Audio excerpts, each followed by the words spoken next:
Hello everyone and welcome back to the channel. Today we'll be talking about the Daedric Artifacts, some of the most powerful and unique items in the Elder Scrolls universe. But some are more useful than others, and so this video will be about figuring out which artifacts are the strongest, and which ones just aren't worth the trouble. So today we'll be looking at all the Daedric artifacts from Morrowind, Oblivion and Skyrim, and trying to give each of them a definitive tier list ranking. Now, because we're ranking them across games, we won't dig too deep into their individual stats. Instead, we'll be judging them based on a few broad criteria. Firstly, there's their power level in-game. This will take into account things like enchantments and damage potential. We'll also be considering utility, such as how likely you are to actually use an item, as well as how accessible it is. Finally, we'll briefly discuss some of the lore surrounding each artifact, though this won't impact how they place. Lore-wise, the power of an artifact is only really limited by the knowledge, skill, and imagination of its wielder. Anyway, we'll be assigning each artifact to a tier, with D as the lowest and S as the highest. I don't know why I'm explaining this part, you all know how a tier list works, I'm only about the millionth YouTuber to make one. So let's jump in and get this thing started. Azura's Star. Sorting alphabetically, we'll start with one of the most iconic artifacts in the series, Azura's Star. The star is the signature artifact of Azura, the Daedric Prince of Twilight, and serves as her symbol. It's a reusable soul gem of great power, and as such, it's highly sought after by mages. It's capable of containing even the most powerful of souls. And who doesn't love soul-trapping Vivec and having an item worth several million septims in your backpack? In the lore, it's also capable of other great feats. For example, the mage Malin Varin used it to essentially make himself immortal.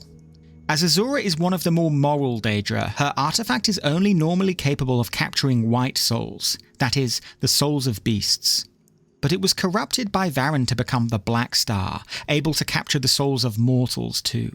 It's definitely worth picking up in any playthrough, as it's very useful for both enchanting and recharging items.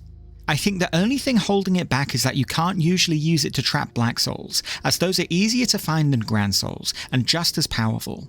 But overall, we're off to a strong start with this one, and it's going to set a high standard to follow. Easy A tier, and I think the Black Star version even deserves to be an S. Dawnbreaker.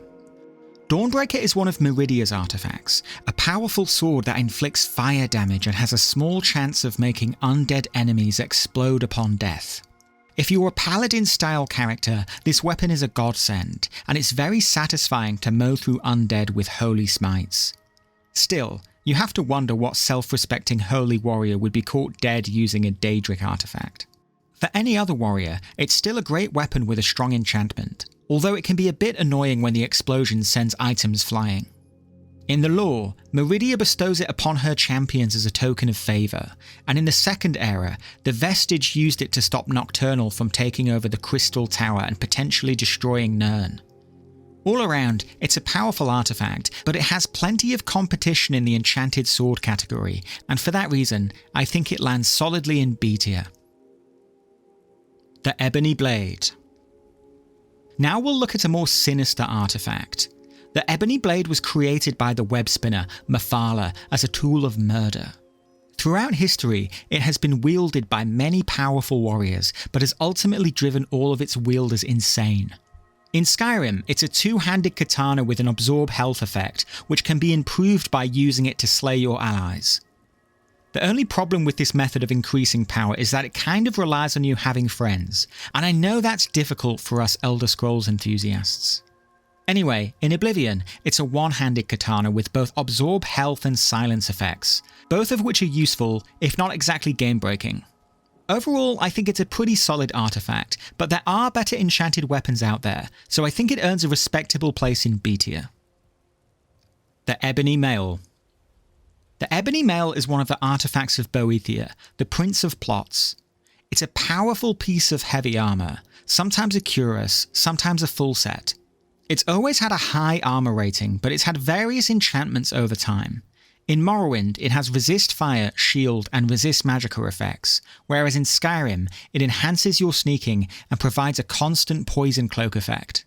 Its earlier incarnation is definitely stronger and probably belongs up in A tier, but the Skyrim version of the artifact drags it down.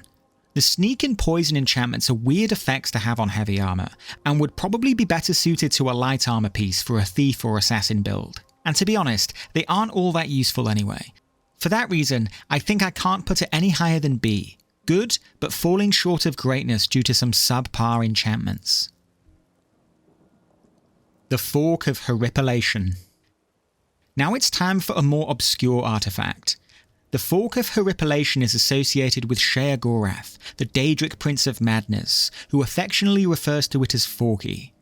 It first appeared during Sheogorath's quest in Morrowind, where he asks you to use it to kill a giant bullnetch. It then reappears during the Shivering Isles expansion to Oblivion, where you need to collect it for the Argonian Big Head to add to his cutlery collection. It's a bit of a joke item. It does minimal damage while stunting the user's magicka. This artifact doesn't just belong down at the bottom, it actually wants to be there. It probably deserves its own meme tier, but I can't be bothered reworking it now, so we're just going to put it at the bottom of D. Moving on. The Grey Cowl. Now, this next one isn't a traditional Daedric artifact, in that you don't get it as a reward for a Daedric quest. But canonically, it's closely associated with its creator, Nocturnal, and it's important enough to deserve inclusion. This enchanted cowl was stolen from the Lady of Shadows by the master thief Daraloth, but it was cursed by the prince, so that whoever wears the hood will lose their identity and become the Grey Fox. Worse than that, the cowl rewrites reality so that all knowledge of the wearer's original identity is forgotten. In the lore, this curse is pretty terrible, so much so that there's a whole questline dedicated to helping the Grey Fox break it. But in the hands of the player, this artifact is the ultimate tool for any thief or scoundrel. Any bounty or infamy that you incur while wearing the cowl will be added to the cowl, not your player character, basically making it an item which allows you to get away with any crime scot-free. It also has a couple of extra effects to sweeten the deal. Detect life for 120 feet, 25 points of Fortify Sneak, and 200 points of Feather. I think this is easily S tier. It's not just incredibly powerful, but its effects are unique and help to set it a step above the competition. Goldbrand. Now for another of Boethiah's artifacts, Goldbrand, a katana forged by Dragonfire in ancient times. Throughout history, Boethia has rewarded her champions with this artifact as a token of her favour. It first appeared in Morrowind, where it was one of the strongest artifacts in the game, with excellent base damage and a powerful fire damage effect. In one of the strangest Easter eggs in the series, you can transform it into a more powerful version called Eltonbrand if you become a vampire, have exactly 11,171 gold in your inventory, and talk to a particular NPC. You'll then get a pop-up saying, "Go to hell, Carolina," and Goldbrand will transform into Eltonbrand. Apparently, this is a reference to a real American basketball player named Elton Brand. Anyway, Goldbrand then reappeared in Oblivion, where it was once again one of the best weapons in the game. It's not the most imaginative artifact, being basically a sword that burns things, but it does what it does very well, and is pretty consistent across games, so I think it earns a place in A tier.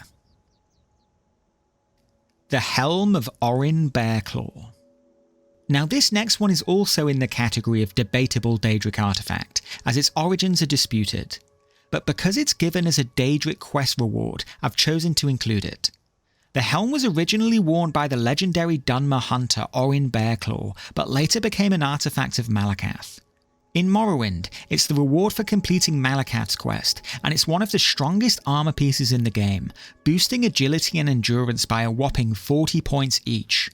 It later reappeared in Oblivion as a reward for completing the Fighters Guild, though this time it isn't a Daedric artifact, and its attribute boosts are nerfed to 10 points instead of 40. Overall, it's a great artifact for any warrior character, and I've always thought the design looks pretty cool. So I think that's enough to earn a place in B tier. It would be even higher if it didn't get such a downgrade between games. The Mace of Molag Bal. The Mace of Molag Bal. Infamous for stealing the vitality of its victims, and half the screen space too. This bad boy is supposedly the masterwork of an orcish smith who Molag Bal imprisoned in the depths of Cold Harbour. But sadly, I don't think it really lives up to its infamous reputation.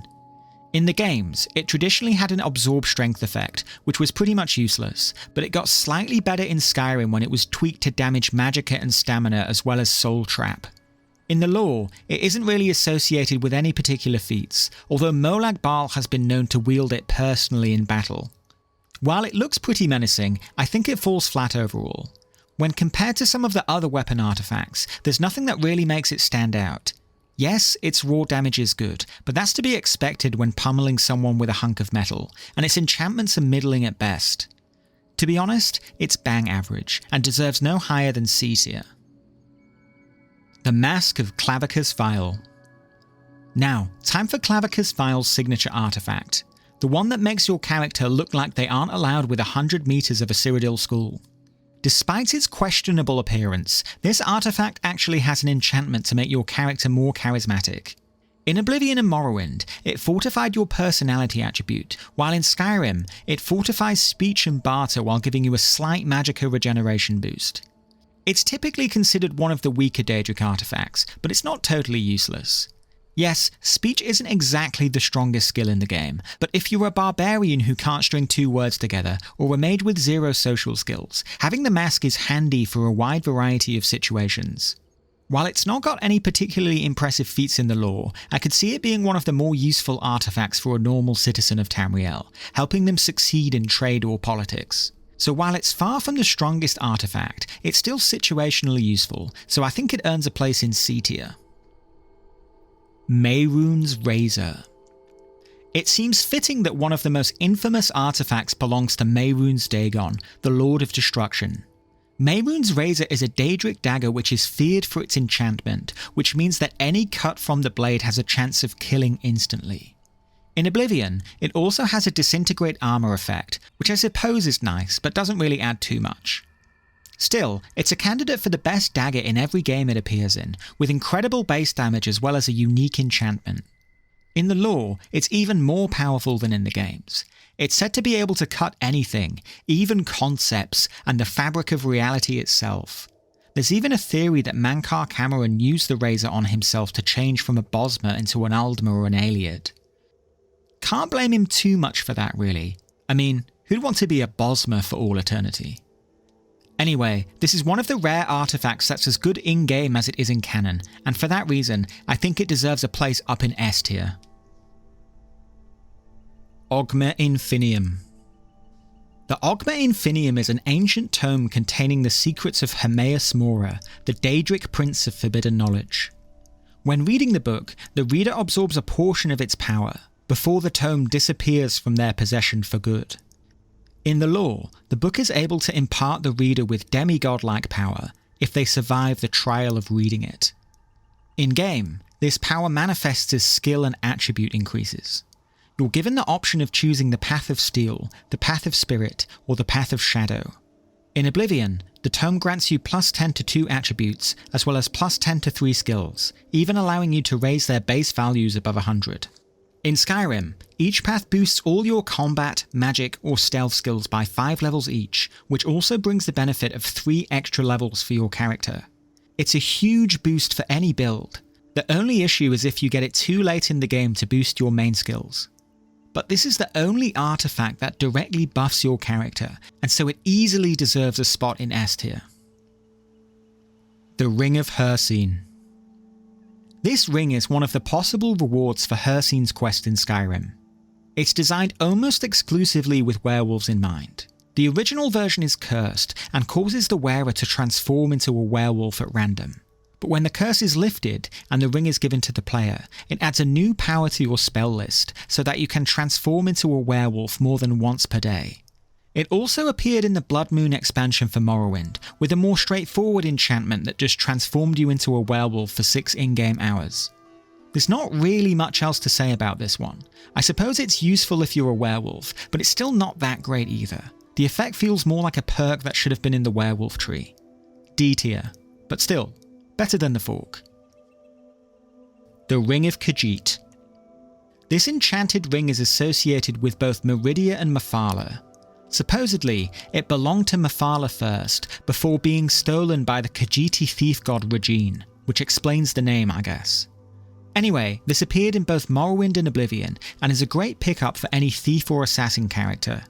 The Morrowind version grants 30 seconds of invisibility and a speed boost, while in Oblivion, it provides a constant 10-point speed boost and 35 points of chameleon.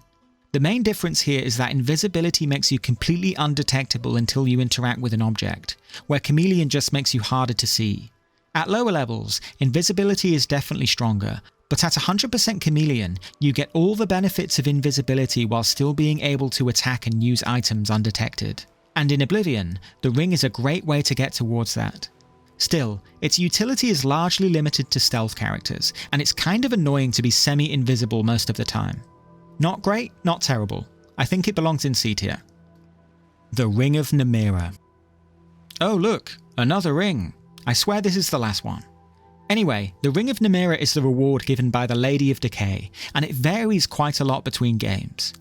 In Oblivion, it has 2 useful effects, 12 points of reflect damage and 10 points of reflect spell. This is great for tanky characters, and it's always fun to see your enemies drop dead from their own attacks. In Skyrim, the ring was reworked to give you 50 extra points of stamina. It's fine, I guess, but the more interesting effect allows you to consume corpses. This gives you increased health and health regeneration for 5 minutes, if you can stomach it. The Skyrim version is slightly worse, but it does seem better suited as an artifact for the Lady of Decay. While its corpse-eating effect is certainly unique, and even fun if you want to make your own Hannibal Lecter-style character, it's definitely one of the weaker unique enchantments, and as such, I can't justify placing it above C tier. The Rueful Axe. Now let's talk about another of Clavicus Vile's artifacts, the Rueful Axe. It's one of 2 possible rewards offered to the player during Vile's quest in Skyrim. Long ago, a wizard made a deal with Clavicus Vile to cure his daughter of her lycanthropy. In reply, the Daedric prince offered him this axe as a cure. While the axe has a pretty cool design, that's pretty much where the positives end. Its only enchantment is to do 20 points of stamina damage, which is honestly laughable for a Daedric artifact. It's literally the slowest weapon in the game, and is only really useful for 2-handed weapon builds. And anyway, it gets overshadowed by better options pretty early on. And aside from killing a small child, it seems to have no other accomplishments to speak of in the lore. To be honest, I think Clavicus might have just created this item to mess with people, so we can offer it in a trade deal and hopefully trick them out of a better artifact. I genuinely think it might be even worse than the fork, at least that one has some comedic value. The very definition of D tier, a truly awful weapon. Saviour's Hide. Now, time for another of Hircine's artifacts, the Saviour's Hide. There are many stories surrounding its origins, with one claiming it was sewn by Hircine himself from the pelt of a werewolf. It's been a staple artifact in the series, and appears in all 3 games. It has a magic resist effect in all of its incarnations, but it's gotten weaker over time. 60 points in Morrowind, 25 points in Oblivion, and only 15 in Skyrim, though the latter version benefits from an additional 50 points of resist poison. There aren't too many options for unique light armor, but Saviour's Hide is one of the better ones, and resist magic is always a strong enchantment, especially if you pair it with other sources of magic resistance. The only issue is that it just seems to get weaker every time it appears, but I don't think that's enough to keep it from a place in B tier. Sanguine Rose.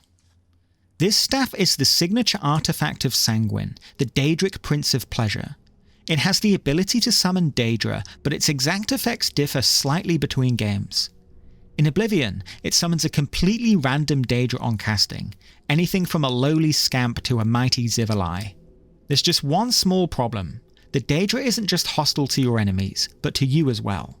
The staff is slightly more predictable in Skyrim, as it will summon a level Dremora to fight on your side, and it won't try to kill you unless you provoke it. It's situationally useful, and it looks pretty cool, but to be honest, it's nothing special, and it usually makes it onto my shortlist of artifacts to consider sacrificing during the Oblivion main quest. C tier. The Skeleton Key. Now let's look at the Skeleton Key, Nocturnal's unbreakable lockpick. I have fond memories of this one. In OG Oblivion, I always used to rush to level 10 so I could get it as quickly as possible. Almost 20 years after the game came out, and I still can't pick an easy lock. My own inadequacies aside, the Skeleton Key is a very powerful artifact indeed.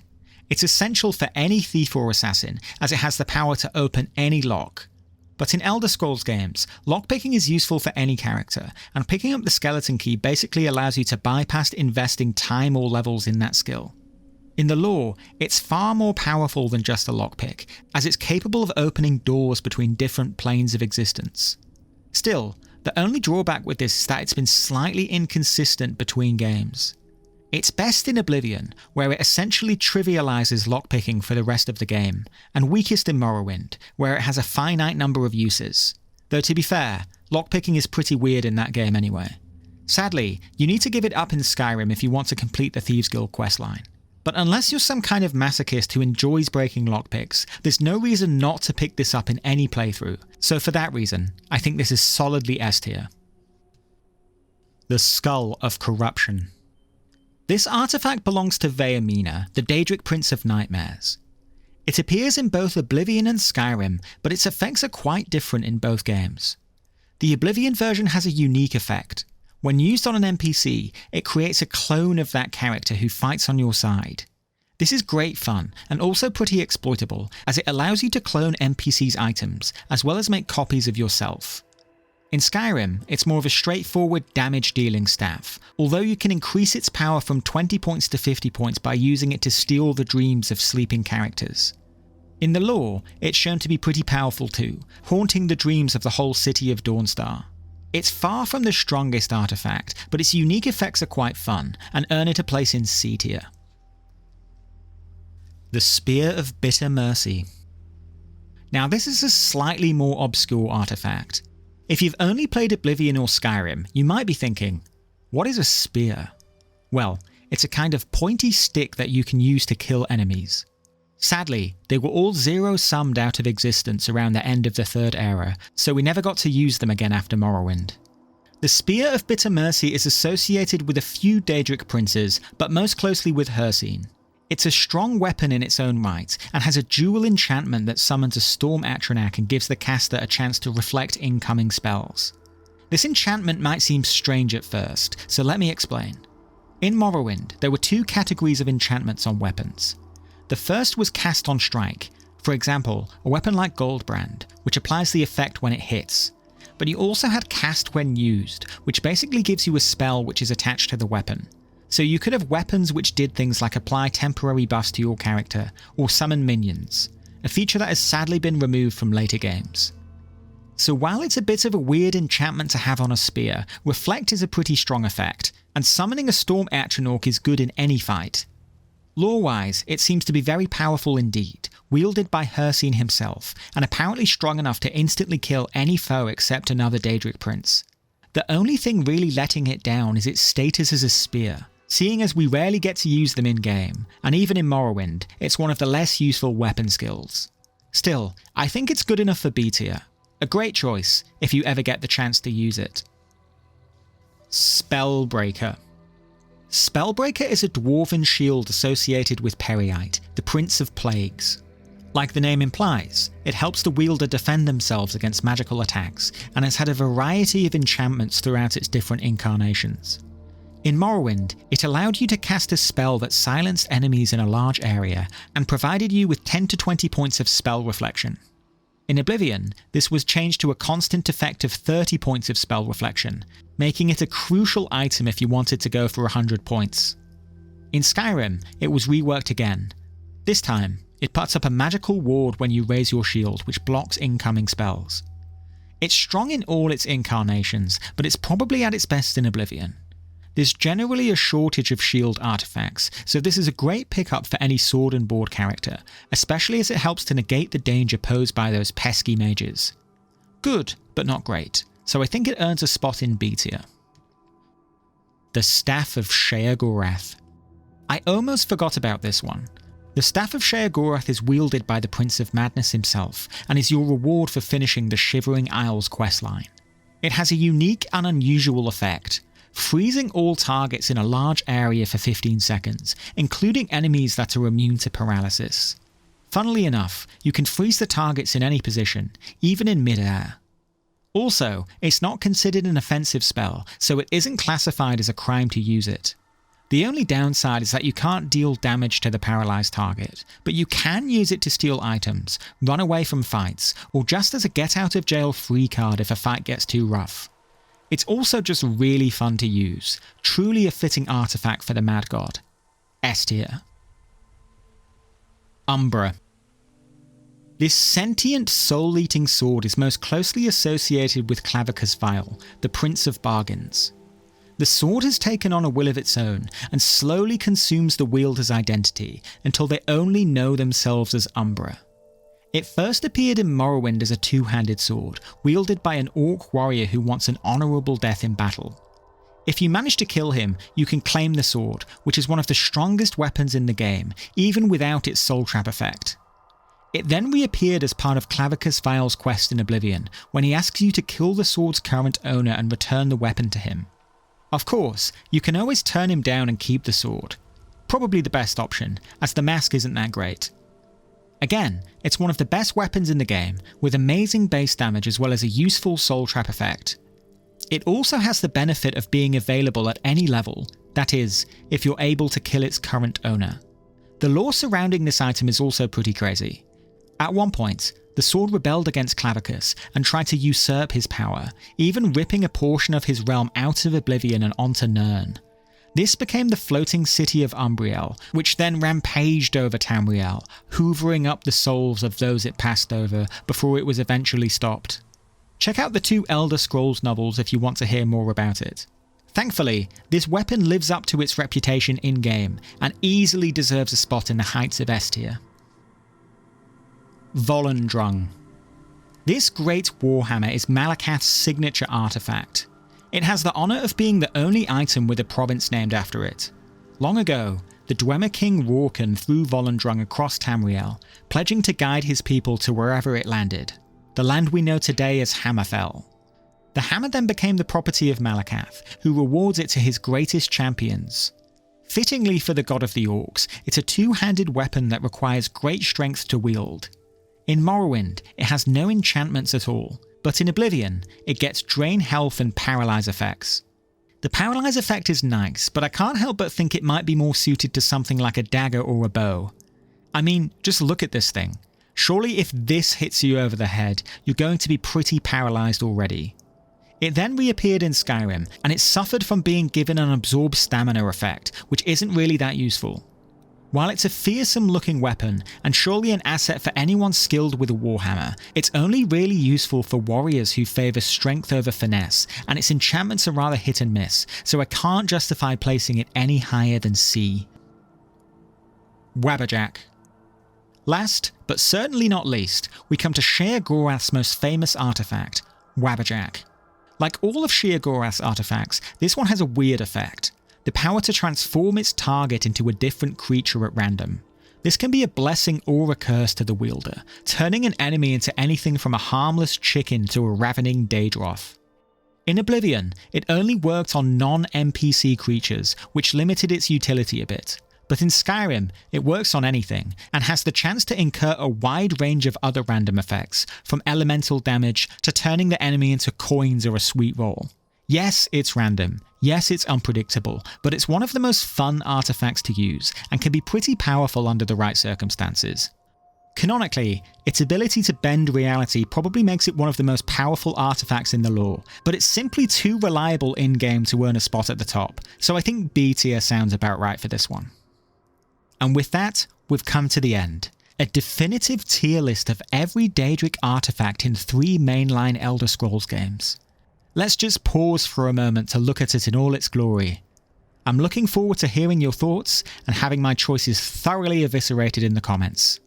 This is the first video of this kind that I've made, but if it does well, I've got a few other tier list ideas I'd like to try. And please consider subscribing to the channel so you don't miss out on any future videos. Anyway, I've rambled on enough for today, so until next time, take care.